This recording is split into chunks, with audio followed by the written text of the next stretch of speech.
राजा विक्रमादित्य अपने कंधे पर बेताल को लादने की कई कोशिश कर चुके थे, लेकिन हर बार बेताल कोई कहानी सुनाता और राजा विक्रमादित्य से हाथों से बच निकलता। इस बार भी बेताल ने एक नई कहानी सुनाई।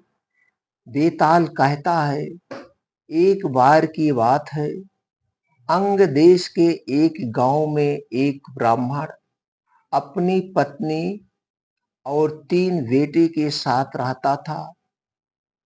एक बार ब्राह्मण ने अपने तीनों बेटों को बुलाया और कहा कि हमारे तालाब के लिए एक कछुए की जरूरत है।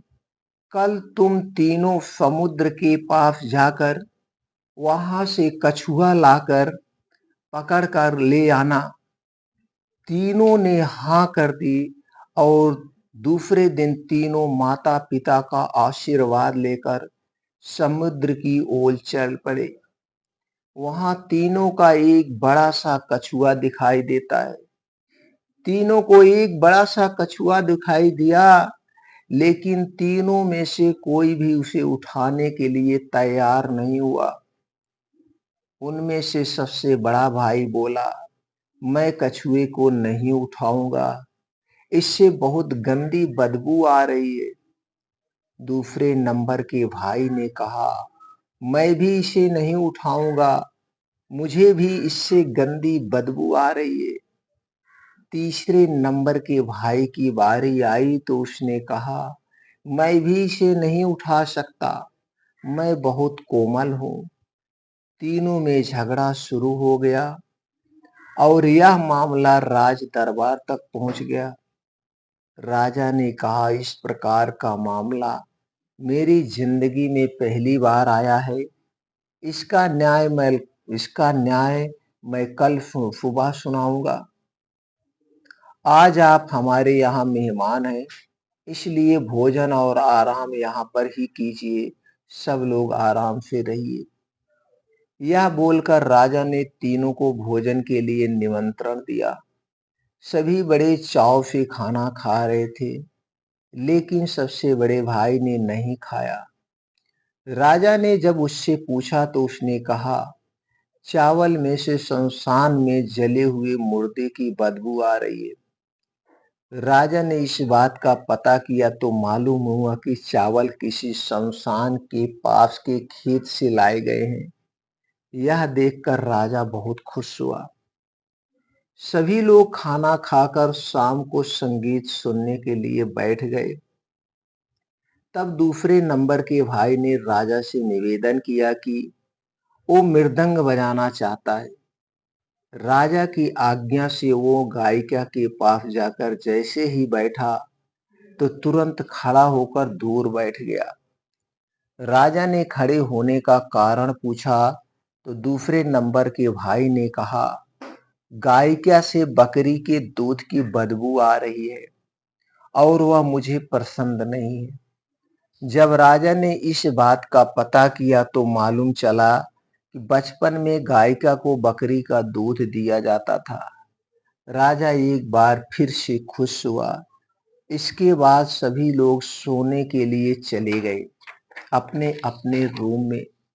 दोनों भाई आराम से सो गए थे, लेकिन सबसे छोटे भाई को नींद नहीं आ रही थी। राजा ने अपने एक सेवक को आदेश दिया कि जाकर देखो, तीनों को देख के आओ कि वह सो गए हैं या नहीं। जब सेवक गया तो उसने देखा कि सबसे छोटे भाई को छोड़कर बाकी दोनों सो गए हैं।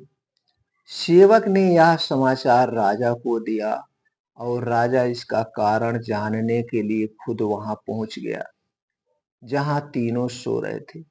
राजा को देखकर तीनों उठ बैठे। राजा ने सबसे छोटे वाले भाई से पूछा, आपको नींद क्यों नहीं आ रही है? तब वह बोला, मुझे इस बिस्तर पर कुछ चुभ रहा है। यह सुनकर सेवक ने तीनों के बिस्तर की छानबीन की तो उन्हें कुछ नहीं मिला। तब सबसे छोटे भाई ने सभी बिस्तर को अलग अलग किया और वहां पर एक बाल था। उसने अपना कुर्ता उतारा। सबने देखा कि उस बाल का निशान उसकी पीठ पर बना हुआ था। राजा यह देखकर हैरान हुआ और खुश भी। दूसरे दिन राजा ने न्याय के लिए तीनों को बुलाया। उसने सबसे छोटे वाले को इनाम दिया और बाकी दो को कुछ सोने के सिक्के दिए। राजा ने कहा, आप तीनों में अलग अलग खूबी है और मैं आप तीनों से बहुत खुश हूँ। मैं अपने सैनिकों को भेजकर कछुआ आपके घर भिजवा दूंगा। इतना कहकर बेताल ने विक्रम से पूछा, बताओ तीनों भाइयों में से सबसे अधिक सुकुमार कौन था? तब विक्रम बोला, सबसे छोटा भाई, क्योंकि हो सकता है कि दोनों बड़े भाइयों ने अपने सुकुमार होने का दिखावा किया हो, लेकिन सबसे छोटा भाई कितना सुकुमार है यह तो राजा ने खुद आंखों से देखा। विक्रम का यही सही जवाब सुनकर बेताल ने उसकी तारीफ की और अपनी शर्त के अनुसार वापस पेड़ पर जाकर लटक गया।